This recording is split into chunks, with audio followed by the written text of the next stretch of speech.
আমি যখন বিদ্যালয়ে আসি তখন আমাদের স্কুলের সামনে দিয়ে যখন ট্রাক যায় তখন আমার খুব ভয় করে।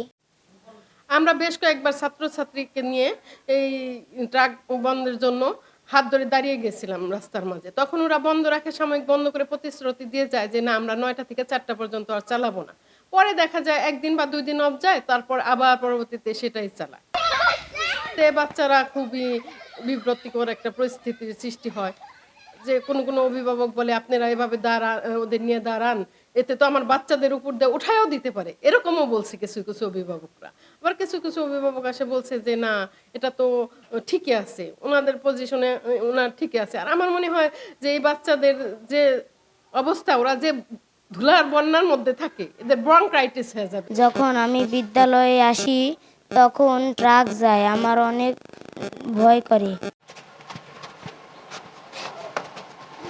অভিভাবকরা অনেক অনেক সময়ে আমাকে অভিযোগ করেছেন যে ট্রাক চলাকালীন সময়ে তার বাচ্চারা স্কুলে আসা যাওয়ায় সমস্যা হয়, এতে আমার বিদ্যালয়ের ছাত্র সংখ্যাও কমে যাচ্ছে।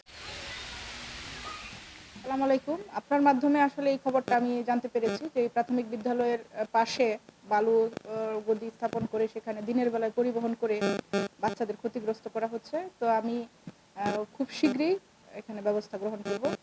যে এখান থেকে বালির ট্রাকগুলো চলাফেরা করে তখন হয়তো ধুলাবালি ওড়ে অনেক, ওদের ঠান্ডায় সমস্যা হয়, অ্যালার্জিতে সমস্যা হয়।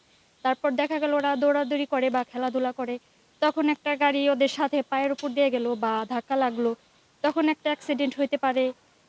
এই ট্রাক চলাচলের কারণে তো আমার ছেলের অ্যালার্জিতে খুব সমস্যা হইতেছে।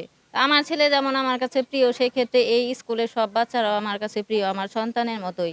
তাই আমি চাই স্কুল চলাকালীন সময় যাতে এই কাজটা ওনারা ব্যবসা করে করুক, কিন্তু স্কুল চলাকালীন সময় যাতে এটা বন্ধ থাকে।